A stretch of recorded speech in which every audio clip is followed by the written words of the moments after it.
words, I think the whole point of the cave, the purchase of the cave, was to, you might say, be a provision or a way that would demonstrate that Abraham was going to live again, and he was going to himself realize the fulfillment of the promises. It wouldn't just be later generations of his family, but he himself, those who lived in Canaan, prior to the entering Canaan once again, would be able to have, you might say, the realization of this promise. One thing that I think may kind of lead to a clearer understanding of this is the account where Boaz he purchases the field from Naomi.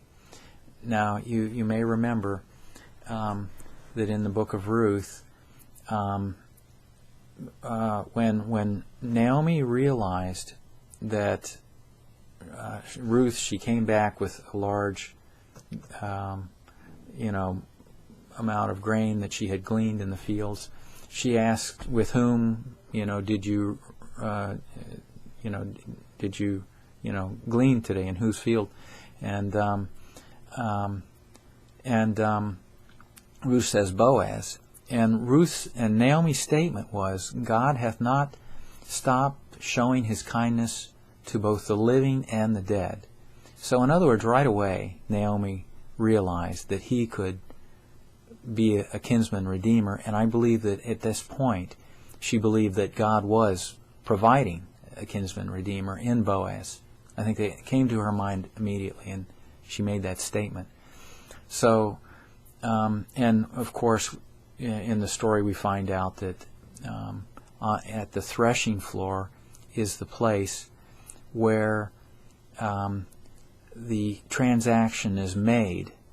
And of course, this threshing floor is not the same threshing floor of Ornan the Jebusite, but the transaction is made at the threshing floor. This is where Boaz consents to redeem raise up seed to the dead man and redeem the dead man's inheritance, raise him up on his inheritance. So, and it's interesting that if you look at the account in Genesis where Abraham purchases the field, and you notice how Abraham, the language, it's so careful to make sure that this is illegal, to establish to the reader that this was done in a very legal manner and very open. And notice how the field, when Boaz approaches the men at the city gate, and he purchases the field, and he calls it, I think in the King James it says, a parcel of land. You see, so and there was a near kinsman who he didn't want to mar his inheritance, so he doesn't purchase the field, and then Boaz, then he does, and then Ruth and Boaz have a son, and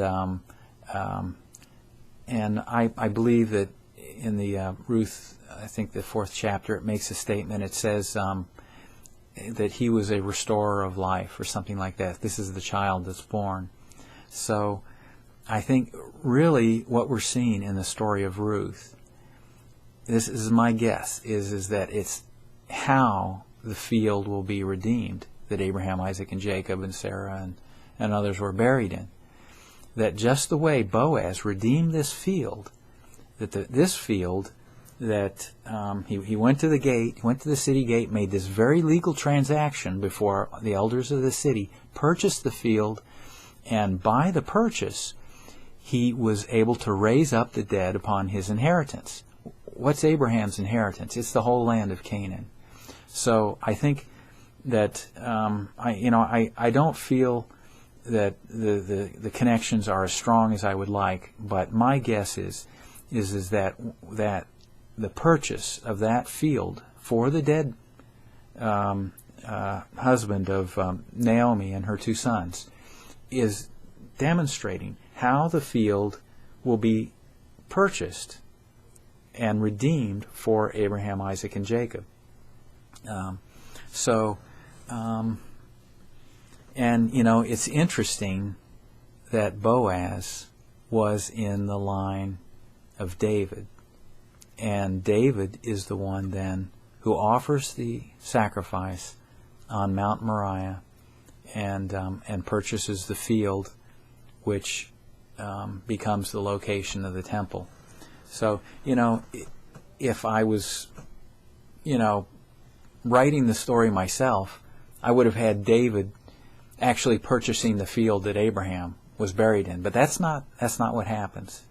The field that Abraham purchased and the field and the threshing floor of Ornan were two different locations.